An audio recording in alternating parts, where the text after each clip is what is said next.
Let's begin with a word of prayer and invite the Lord's presence with us. Mari kita berdoa. Father in heaven, we thank you for Jesus and for the Sabbath day. Bapa di surga, kami berterima kasih atas anak-Mu Yesus Kristus dan hari Sabat yang Kau berikan bagi kami. As we open your word, we pray for your Spirit to lead us and guide us.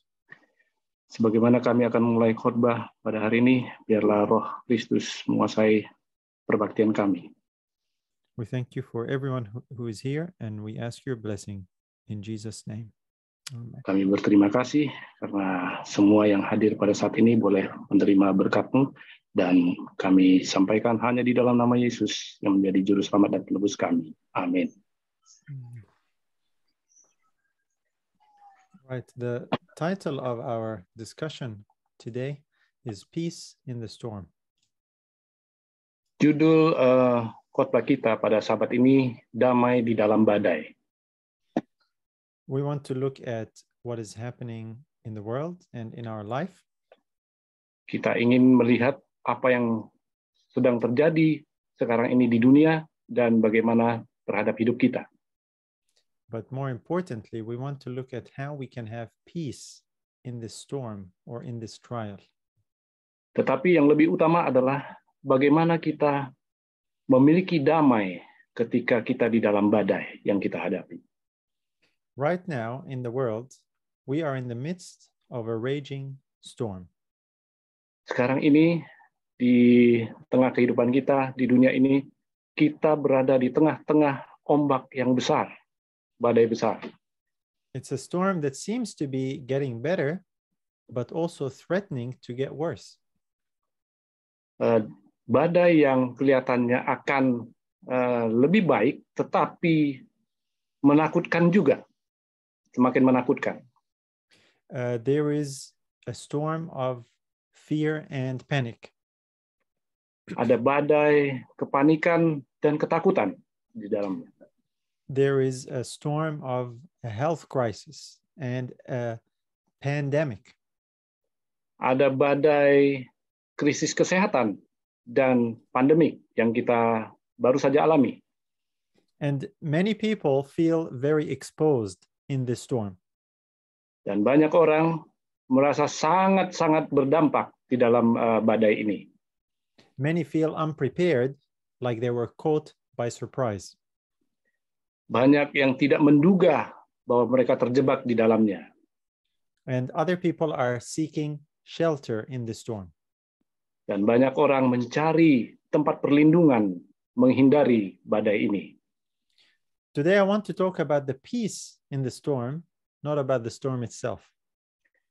Hari ini saya akan membawa kita berbicara mengenai badai, tapi bukan badai yang kita tekankan, tetapi bagaimana kita memiliki badai, bagaimana memiliki kedamaian di dalam badai. But we have to recognize that there is a storm going on. Tapi kita mengetahui bahwa ada dan sedang terjadi badai itu di hadapan kita. And it could be a storm in your personal life, not just in the current events. Badai yang kita alami secara pribadi, bukan saja di lingkungan kita. Maybe you are losing work. Maybe you're Mungkin losing akan work, kehilangan or pekerjaan, money, or income. kehilangan pendapatan, kehilangan pekerjaan. Maybe you're losing loved ones through death or estrangement because of everything that's going on. Kehilangan seseorang yang Anda cintai oleh karena penyakit ataupun karena keterasingan. Maybe you are losing heart and you are assailed with trouble. Mungkin kehilangan putus asa, keputusasaan karena permasalahan ini. And so today we want to look at a story and an example in the Bible of having peace in the storm. Sekarang ini kita akan belajar bagaimana memiliki damai ketika kita menghadapi badai. And we will turn to a story of a group of people who faced a literal storm. Kita akan langsung melihat bagaimana sekelompok orang yang benar-benar menghadapi badai itu. This is the disciples with Jesus in the boat. Ini adalah kisah bagaimana murid-murid Yesus bersama Yesus di dalam perahu. And it seemed like Jesus was not answering while they were going through a trouble. Keep that in mind. Dan sepertinya Yesus tidak peduli dengan mereka. Mereka merasa bahwa Yesus tidak peduli sama mereka dalam keadaan badai tersebut. Here is the passage in Luke 8, reading from verse 22. It says, "Now it came to pass on a certain day that he went into a ship with his disciples, and he said unto them, Let us go over unto the other side of the lake. And they launched forth. But as they sailed, he fell asleep. And there came down a storm of wind on the lake, and they were filled with water and were in jeopardy." Lukas 8 ayat 22 sampai 25, tapi sampai 23 dulu. Pada suatu hari Yesus naik ke dalam perahu bersama-sama dengan murid-muridnya, dan ia berkata kepada mereka, "Marilah kita bertolak ke seberang danau." Lalu bertolaklah mereka. Dan ketika mereka sedang berlayar, Yesus tertidur. Sekonyong-konyong turunlah taufan ke danau, sehingga perahu itu kemasukan air, dan mereka berada dalam bahaya. And then he continues, "And they came to him and awoke him, saying, Master, Master, we perish." Then he arose and rebuked the wind and the raging of the water, and they ceased, and there was a calm. And he said unto them, "Where is your faith?" And they, being afraid, wondered, saying one to another, "What manner of man is this? For he commandeth even the winds and water, and they obey him." Selanjutnya, ayat 24 dan 25, maka datanglah murid-muridnya membangunkan dia, katanya, "Guru, Guru, kita binasa." Ia pun bangun, lalu menghardik angin dan air yang mengamuk itu, dan angin dan air itu pun reda, dan danau itu menjadi teduh. Lalu katanya kepada mereka, "Di manakah kepercayaanmu?" Maka takutlah mereka dan heran, lalu berkata seorang kepada yang lain, "Siapa gerangan orang ini, sehingga ia memberi perintah kepada angin dan air, dan mereka taat kepadanya?" Here are the disciples facing a storm, and Jesus is asleep. Di sini murid-murid Tuhan Yesus menghadapi badai, dan Tuhan Yesus tertidur. But keep in mind that Jesus had told them, "Let us go over to the other side of the lake." Tetapi Tuhan Yesus mengatakan, "Mari kita berangkat untuk pergi ke seberang dari danau ini." But they got afraid, and in the process, they forgot that Jesus told them the outcome already. Tetapi mereka lupa apa yang Yesus katakan akan hasil tujuan akhir dari seberangan mereka di tempat yang di seberang. And we can find ourselves in a very similar circumstance. Dan kita pun sering seperti pada murid-murid ini. This story was so significant. 3 Bible authors recorded, Matthew, Mark, and Luke. Kisah ini atau cerita ini sangat important, sangat penting ya. Ada 3 penulis Injil yang mencatat hal yang sama, Matius, Markus, dan Lukas. And we can learn something when we compare all the accounts together of the details of this interesting story. Dan kita dapat membandingkan dari 3 hal tersebut, tiga Injil tersebut, apa yang mereka catat terhadap kisah ini. In Matthew, it tells us there was a great tempest. The ship was actually covered with waves. Di Matius dituliskan bahwa perahu itu ditutupi oleh air yang besar. Here is how it records it in that passage. Let's read a few verses here in Matthew 8 from verse 23. "And when he was entered into a ship, his disciples followed him. And behold, there arose a great tempest in the sea, insomuch that the ship was covered with the waves. But he was asleep. And his disciples came to him and awoke him, saying, Lord, save us, we perish." Nah, inilah di Matius 8 kita baca ya, Matius 8 ayat 23. Lalu Yesus naik ke dalam perahu dan murid-muridnya pun mengikutinya. Sekonyong-konyong mengamuklah angin ribut di danau itu, sehingga perahu itu ditimbus gelombang. Tetapi Yesus tidur. Maka datanglah murid-muridnya membangunkan dia, katanya, Tuhan, tolonglah, kita binasa. And he saith unto them, Why are ye fearful, O ye of little faith? Then he arose and rebuked the winds and the sea, and there was a great calm. But the men marveled, saying, What manner of man is this, that even the winds and the sea obey him? Selanjutnya, ia berkata kepada mereka, mengapa kamu takut, kamu yang kurang percaya? Lalu bangunlah Yesus menghardik angin dan danau itu. Maka danau itu menjadi teduh sekali. Dan heranlah orang-orang itu, katanya, orang apakah dia ini? Sehingga angin dan danau pun taat kepadanya. This is how they reacted in their storm. Inilah bagaimana contoh reaksi mereka terhadap badai yang mereka hadapi. How are you responding today in your storm? Bagaimana dengan kita menghadapi permasalahan yang kita hadapi, badai yang kita hadapi?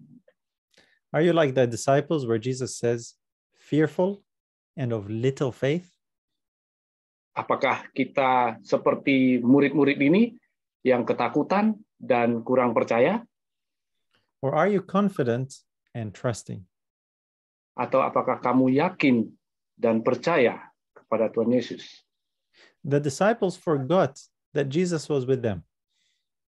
Murid-murid lupa bahwa Tuhan Yesus ada bersama-sama dengan mereka di perahu itu. They forgot that he told them that they were going to the other side. Mereka lupa bahwa Yesus katakan kita akan pergi ke seberang. And when they remembered about him, they felt like he didn't care for them.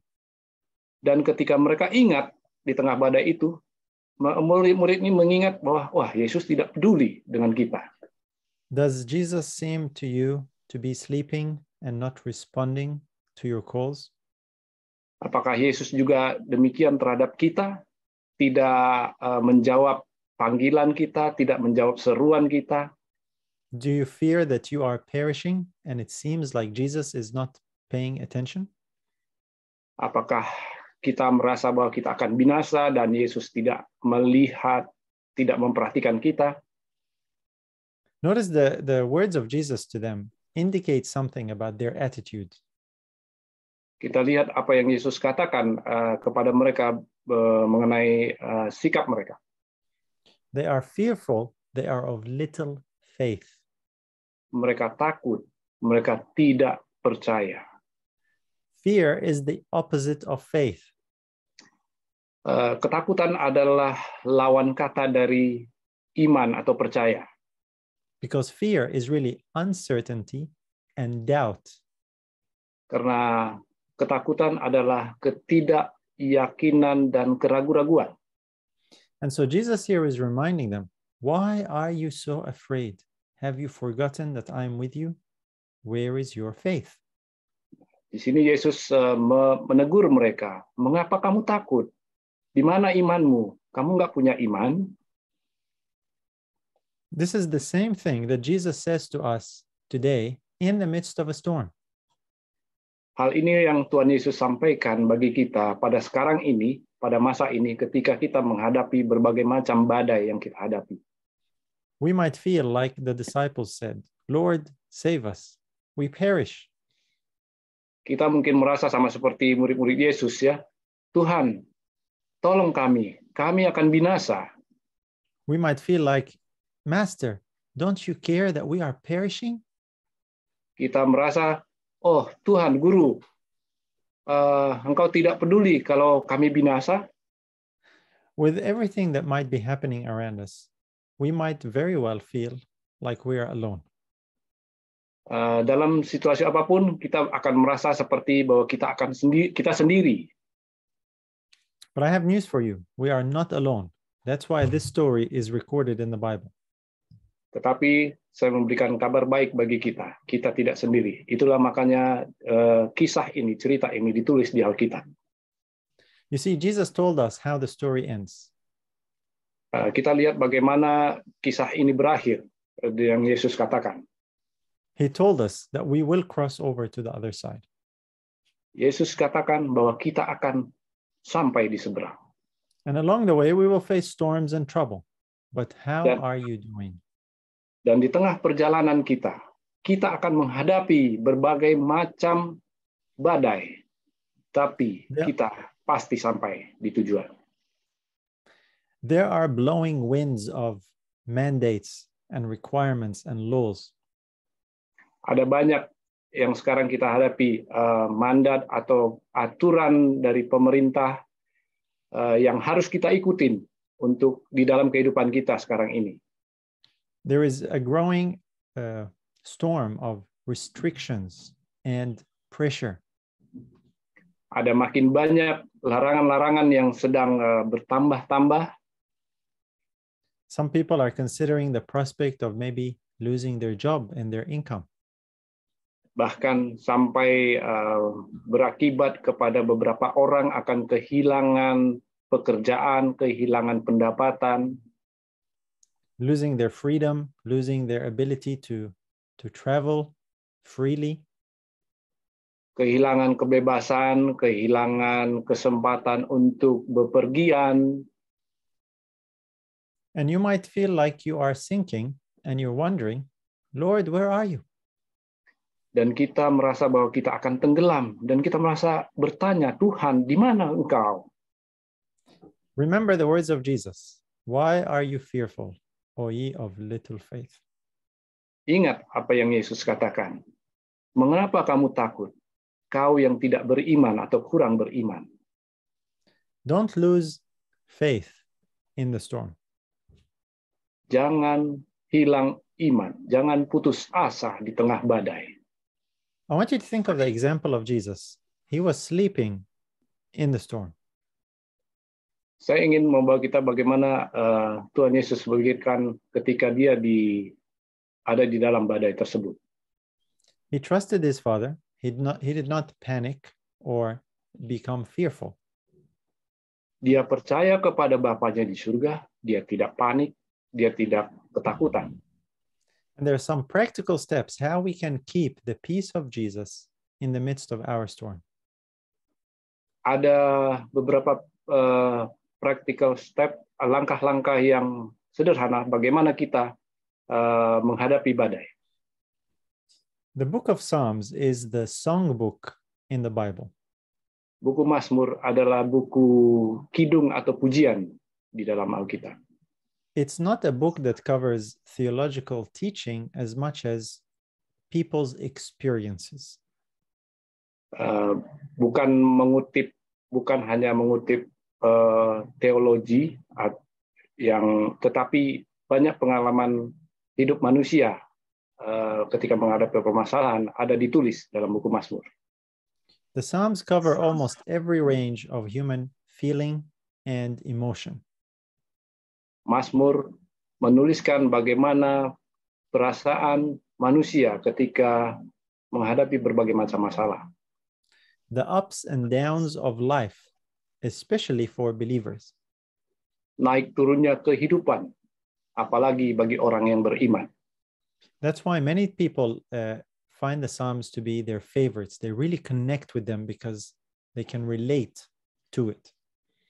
Itulah sebabnya maka kenapa buku Mazmur banyak orang suka untuk membacanya. Karena banyak kisah atau lagu atau kidung di situ terkait dengan kehidupan yang mereka alami.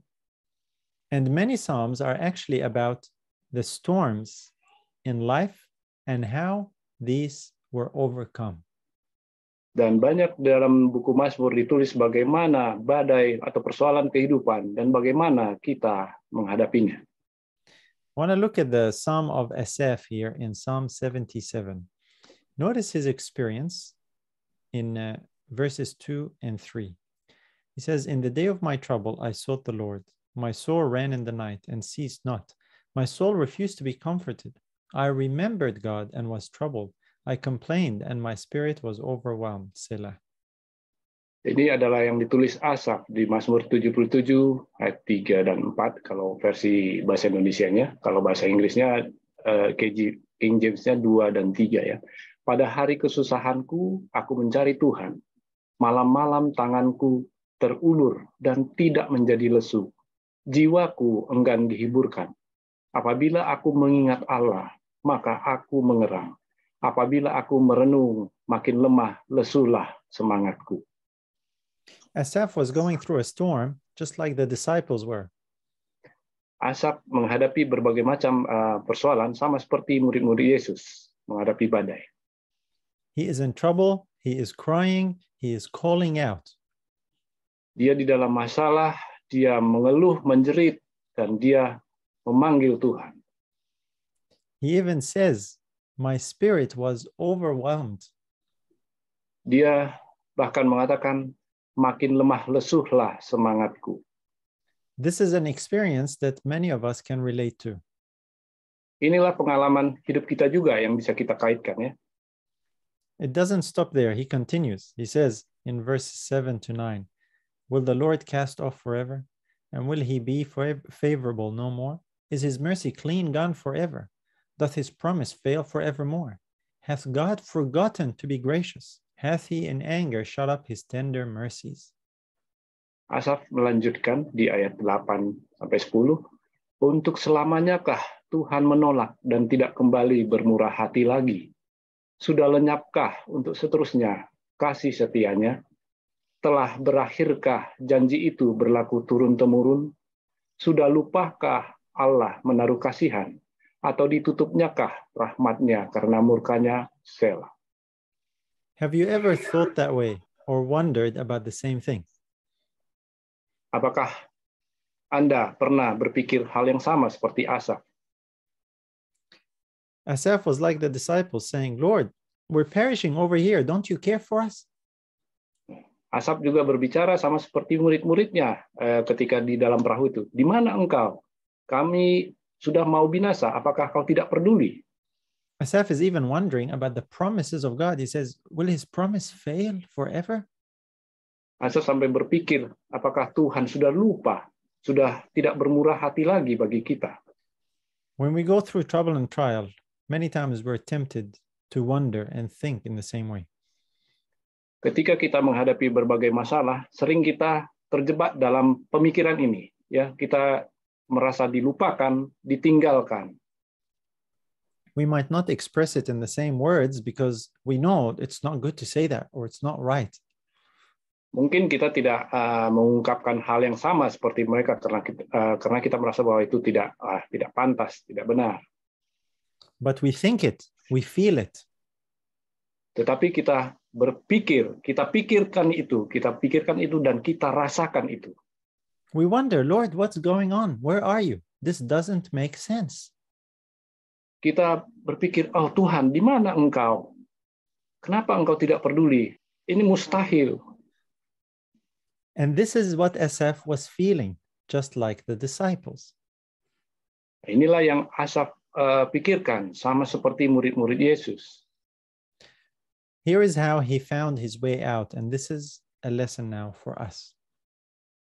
Ini adalah jawaban terhadap apa keraguan-raguan Asaph, dan inilah contoh bagi kita. He says in verses 11 to 14, I will remember the works of the Lord. Surely I will remember the wonders of old. I will meditate also of all thy work and talk of thy doings. Thy way, O God, is in the sanctuary.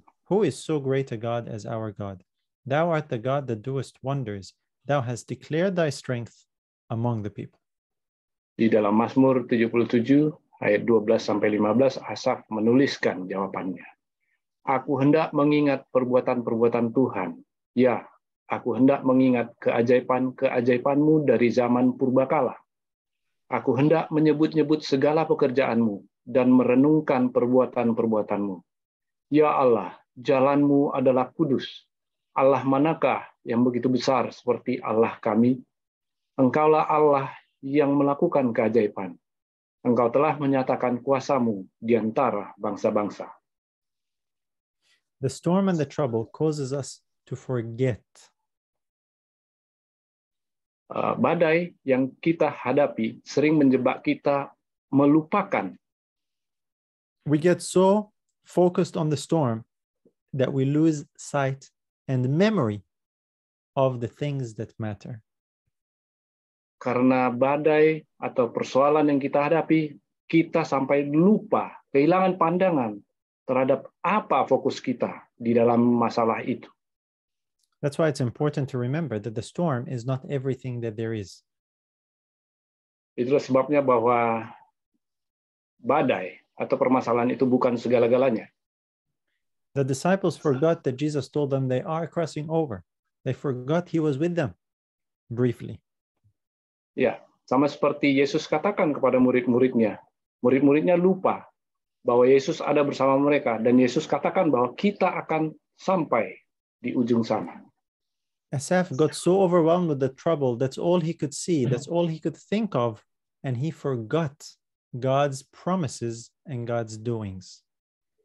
Demikian juga dengan Asaf. Dia begitu fokus terhadap apa yang dia hadapi, persoalan-persoalan dan badai yang dia hadapi, sehingga lupa bahwa ada jalan keluar terhadap itu. But something changed here when he started remembering. Tetapi di sini itu berubah ketika dia mengingat ada sesuatu. And when it says here in verse 13, thy way, O God, is in the sanctuary, it means thy way is in holiness or in righteousness. Dia mengingat di ayat 13, ayat 14, ya Allah, jalanmu adalah kudus. Allah manakah yang begitu besar seperti Allah kami. Trust in God's ways, even though they might not be what you expect or want. Percaya kepada Tuhan, cara Tuhan, walaupun itu bukan seperti yang kita harapkan. Many times our disappointment and trial in the storm is because God doesn't do what we think we want.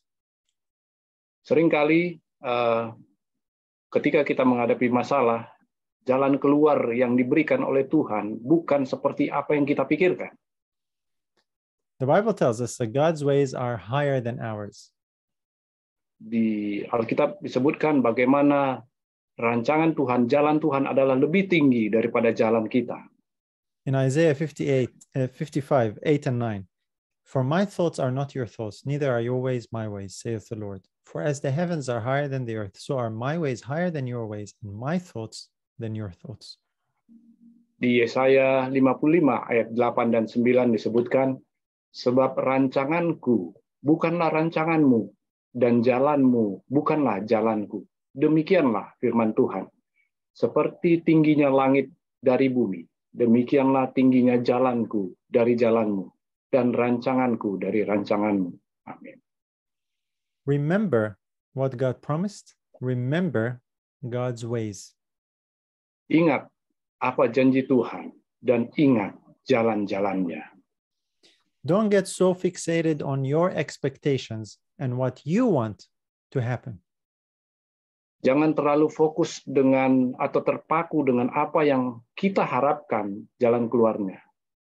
And this brings us to our next point, which is trusting fully in God in the storm. Dan ini membawa kita kepada satu hal yang lebih tinggi lagi, yaitu percaya sepenuhnya kepada janji Tuhan, kepada jalan Tuhan. And this is from another psalm. This one is by King David.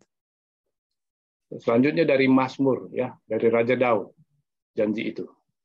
In Psalm 37, David says, fret not thyself because of evildoers, neither be thou envious against the workers of iniquity, for they shall soon be cut down like the grass and wither as the green herb. Trust in the Lord and do good, so shalt thou dwell in the land, and verily thou shalt be fed. Mazmur 37 ayat 1-3 dari Daud. Jangan marah karena orang yang berbuat jahat, jangan iri hati kepada orang yang berbuat curang, sebab mereka segera lisut seperti rumput dan layu seperti tumbuh-tumbuhan hijau. Percayalah kepada Tuhan dan lakukanlah yang baik. Diamlah di negeri dan berlakulah setia. There are evildoers in the world today, passing laws and restrictions and evil plans.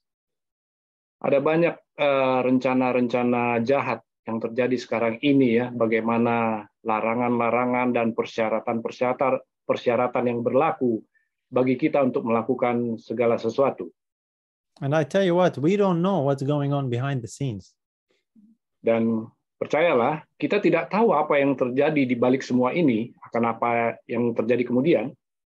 But God knows, and according to David, trust in the Lord. Tetapi Tuhan tahu. Dan bagaimana Raja Daud tuliskan, percaya saja kepada Tuhan. Don't fret, don't freak out, don't panic. Jangan resah, jangan gelisah, jangan panik. Anything that is going on, God has already foreseen. Apapun yang sekarang sedang terjadi, Tuhan sudah melihat itu. The storm that the disciples faced with Jesus in the boat, Badai yang dihadapi oleh murid-murid Tuhan Yesus ketika di dalam perahu dan Yesus ada di dalam perahu, this was an effort from the enemy to try and destroy the disciples and Jesus. ini adalah cara musuh untuk mengaburkan pandangan murid-murid Tuhan Yesus terhadap dirinya. Look at the response of the disciples and Jesus to the same circumstance. Lihat bagaimana reaksi daripada murid-murid dan Yesus terhadap situasi yang sama, badai yang sama. Jesus trusted in his Father. He had full faith in his Father. Yesus percaya kepada Bapanya di surga, sangat percaya. And keep in mind how the devil tries to destroy us in the storm is not by killing us as much as trying to destroy our faith. Usaha setan dalam mengaburkan pandangan kita, bikin kita ragu, adalah merusak iman kita. Because Jesus told the disciples, "Why were you fearful, O ye of little faith?" It was an attack on their faith. Ya, karena Tuhan Yesus katakan sama murid-muridnya, "Kenapa kamu takut, hai kamu yang kurang beriman?" Itu adalah serangan terhadap iman mereka. So you might think the storm is an attack on your life or on your job or on your money. Jadi kita mungkin merasa bahwa badai itu akan menyerang pendapatan kita, menyerang hidup kita, menyerang pekerjaan kita. It's an attack on your faith. Keep that in mind. Trust in the Lord. Ingat bahwa itu menyerang iman kita. Jadi percayalah kepada Tuhan. What's the worst thing that can happen? You would die. Jesus is the Lord of life. Apa hal terburuk dari dampak itu? Apakah kita akan mati? Tetapi Yesus adalah kehidupan kita. Yesus adalah hidup kita. David continues, verses 7 to 9. Rest in the Lord and wait patiently for him. Fret not thyself because of him who prospereth in his way, because of the man who bringeth wicked devices to pass. Selanjutnya, Raja Daud menuliskan di Mazmur 37 ayat 7. Berdiam dirilah di hadapan Tuhan dan nantikanlah dia. Jangan marah karena orang yang berhasil dalam hidupnya, karena orang yang melakukan tipu daya. It's like this psalm was written for our time. Sepertinya Mazmur ini dituliskan untuk kita pada sekarang ini. There is trouble, there is trial. There are those who bring wicked devices to pass. Ada masalah, ada persoalan, ada orang yang membawa alat-alat kejahatan yang untuk menghambat kehidupan kita. So part of trusting in the Lord is to rest in him and to wait patiently. Jadi bagian dari percaya kepada Tuhan adalah bersandar padanya dan nantikan dia. Now, waiting patiently here doesn't mean that you sit and you don't do anything. Menantikan dia bukan berarti kita tidak berbuat apa-apa. It means don't react and just respond in a rash, panicked way. Bukan berarti tidak bereaksi dan bersikap panik. Wait and trust in the Lord and act in accordance with his leading.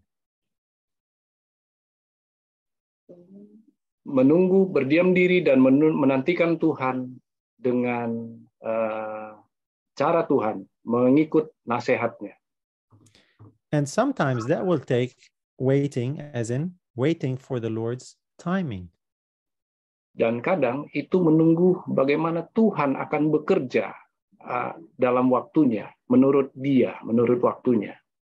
He continues, verses 8 and 9, cease from anger and forsake wrath. Fret not thyself in any wise to do evil, for evildoers shall be cut off, but those that wait upon the Lord, they shall inherit the earth. Selanjutnya di Mazmur 37 ayat 8 dan 9. Berhentilah marah dan tinggalkanlah panas hati itu. Jangan marah. Itu hanya membawa pada kejahatan. Sebab orang-orang yang berbuat jahat akan dilenyapkan. Tetapi orang-orang yang menanti-nantikan Tuhan akan mewarisi negeri. Waiting is hard. Menunggu itu sangat membosankan. Trusting can be challenging. Percaya sangat menantang. That's why God says, remember, my ways are higher than your ways. You can't trust me.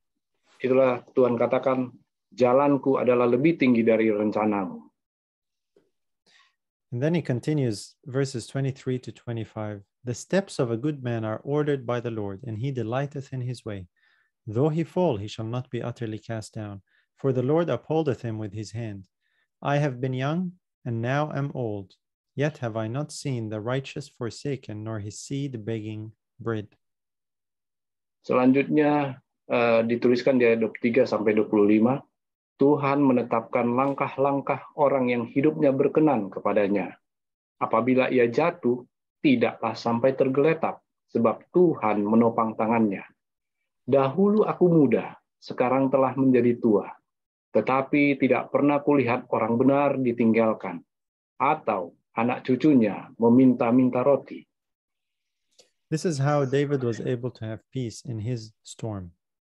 Inilah bagaimana Raja Daud bisa boleh tenang ketika dia menghadapi badainya. He trusted that the Lord will provide no matter what.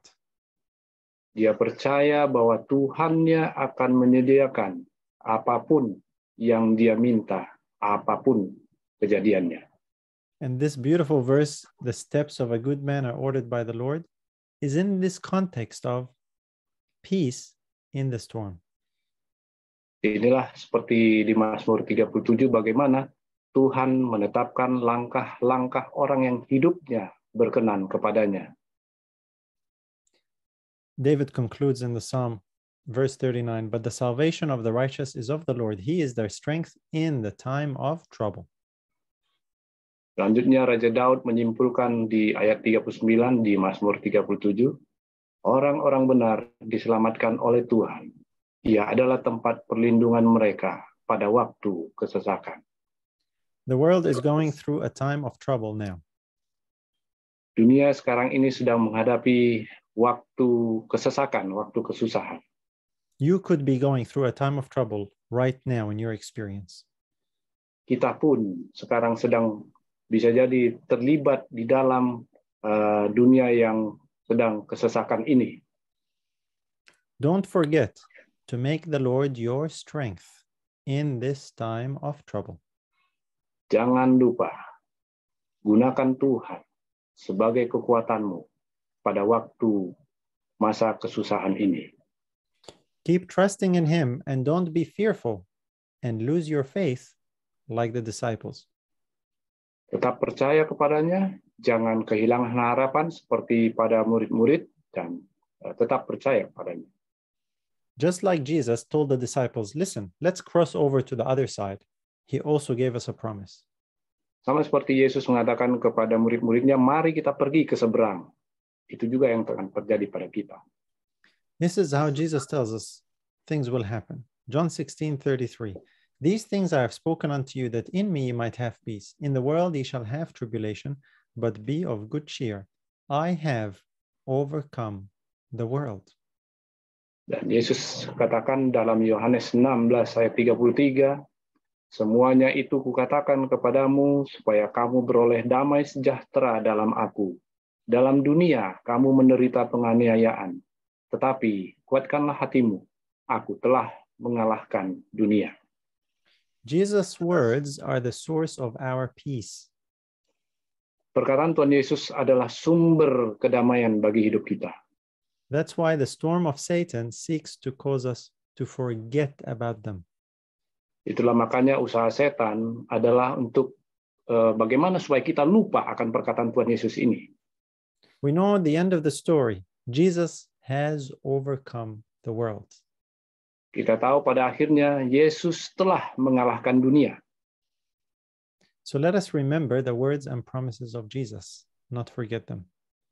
Jadi marilah kita ingat nasihat Tuhan Yesus dan janjinya, dan jangan melupakannya.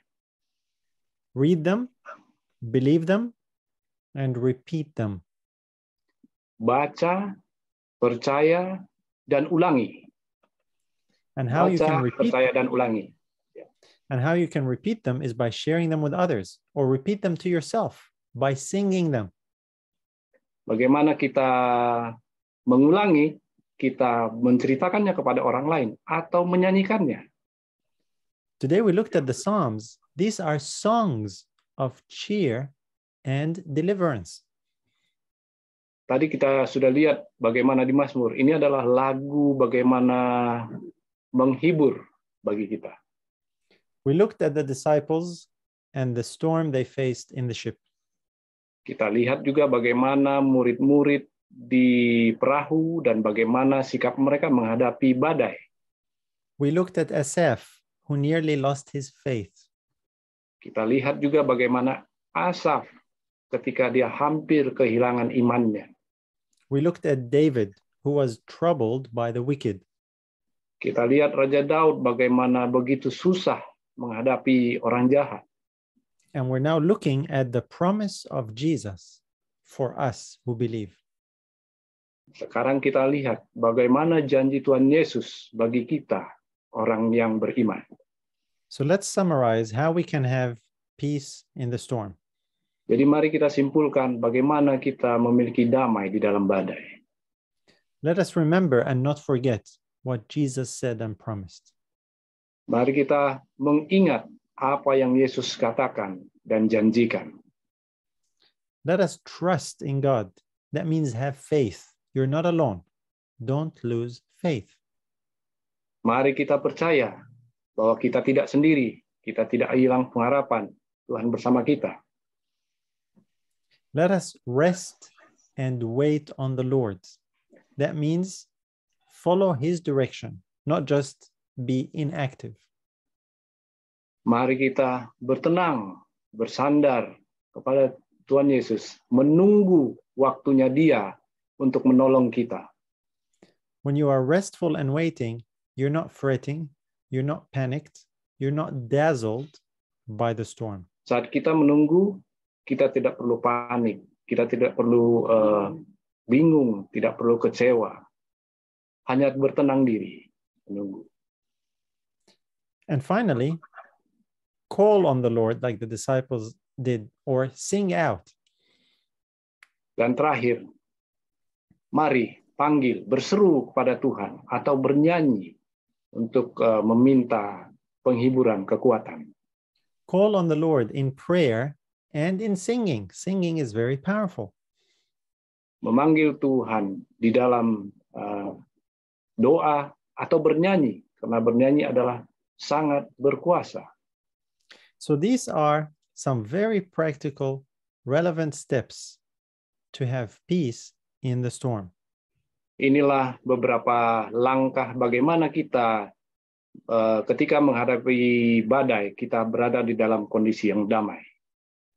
There is a storm, we can acknowledge that, but don't stay there. Ada badai, ada persoalan, tetapi kita tahu itu, tetapi jangan fokus atau jangan tinggal di dalam persoalan. Where is your faith in the midst of the storm? That's the question. Pertanyaannya, di mana iman kita ketika kita menghadapi badai itu? That's my message for you today. Let's ask the Lord to bless us as we remember this message. Inilah pekabaran khotbah kita pada siang ini, dan kita ingat Tuhan memiliki satu janji bagi kita. Amen. Father in heaven, we thank you that Jesus is our peace in the storm. Bapa di surga, kami tahu bahwa Yesus adalah juru selamat kami di tengah-tengah kami menghadapi badai kehidupan. Help us to not lose sight of you when we are troubled by the things of the world. Biarlah Engkau menuntun kami untuk tidak kehilangan pandangan kepada Yesus ketika kami di tengah badai, di tengah persoalan yang kami hadapi. We thank you that your ways are higher than our ways. Kami berterima kasih karena jalan-jalan Tuhan atau rancangan-rancangan Tuhan adalah lebih tinggi daripada jalan dan rencana hidup kami. And that you promise to never leave us nor forsake us. Dan Kau berjanji bahwa Engkau tidak akan meninggalkan kami dan tidak melupakan kami. In Jesus' name we pray. Amen. Di dalam nama Yesus kami berdoa. Amin.